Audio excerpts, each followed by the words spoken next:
And I personally feel like I had a reverse mentor. I hired someone for her first job out of college, and just I'd never managed a Gen Z professional before.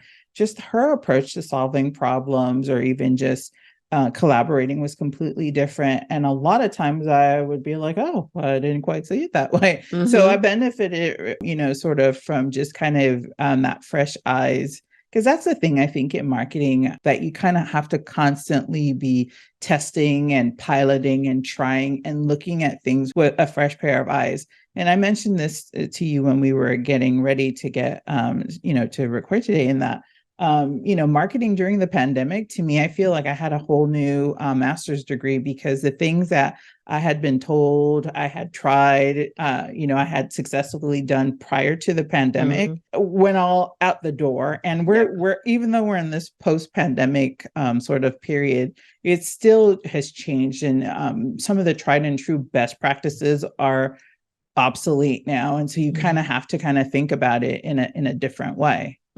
I agree. It's interesting that you had a Gen Z. The one that comes right after Gen Z is Gen Alpha. What was Alpha? We ran out of Z, so we started over at the beginning, Alpha. Okay.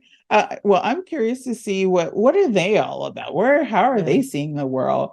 I think that we have to kind of make sure that there's a space for everybody to kind of have their perspectives. I'm a Gen Xer, so I feel like we're constantly like, Marsha, nobody talks about Gen X. We're not cool enough to be Gen Z. We're not millennials because we're too old, and we're not boomers, but we're just the smaller generation. But the more conversations that we should have to have more of those conversations.